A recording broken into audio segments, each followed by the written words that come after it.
if you want to do that work, you are accountable. You're on the hook for the impacts that is going to have for real people.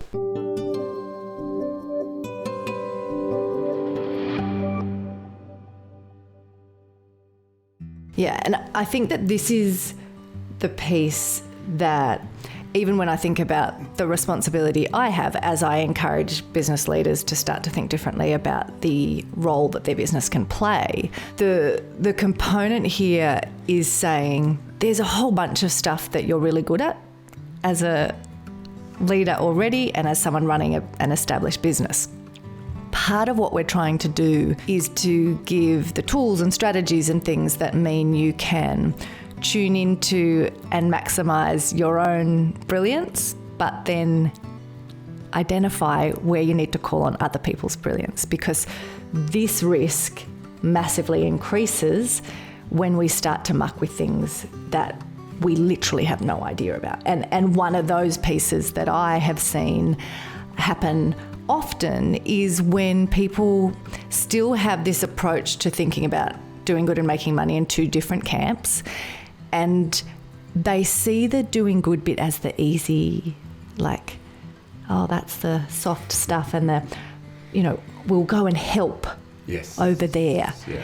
Or when it's a multi-generational family business, it's that you let the younger generation do the philanthropy, and it's like, this is the little warning for us all to kind of say, no, sorry, that's the hard stuff, right? That's where the trickiness kicks in, and we don't let the kids play with that, right? So this is an important point, which I think, again, and part of why from that both and perspective, I always bring the no right to be wrong and connect it back with the aspect of a designerly disposition, is so that we don't get overwhelmed and then do nothing, because we think, oh, I have no right to be wrong and I don't know what I'm doing, so I won't do anything, because then that goes to the analysis paralysis, and you just get, you're so scared to get it wrong, but as you said, you are going to get it wrong. Like, there will be aspects. So that I think is just a really important piece for us in the business space to keep in mind, to not see these things as the nice little helping, but they're actually deeply, have significant and serious consequences. Yeah. I think that's such a great point. And,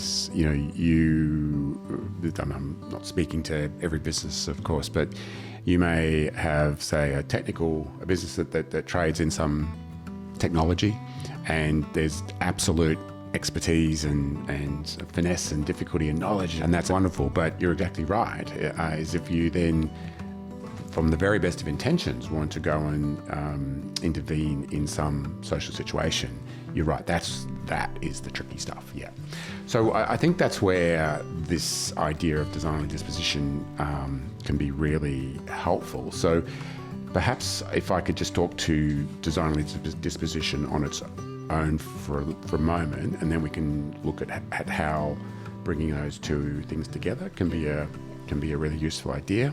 I don't know if this is used in a more broad context, if other people use this particular term, but it was a phrase that myself and a colleague came to a number of years ago when we were training organisations in bringing a design approach into their organisations with respect to the way that they did system change, process improvement, whatever. And it was as a counterpoint to, as you mentioned before, this more engineering informed way of going about that, which in turn speaks to a very deep metaphor of organisation, which is that of a machine, which has a long history in the 20th century, and we can have another kind of conversation about that at some stage. But one of the things that we noticed, and we should have perhaps twigged to this far earlier than we did, but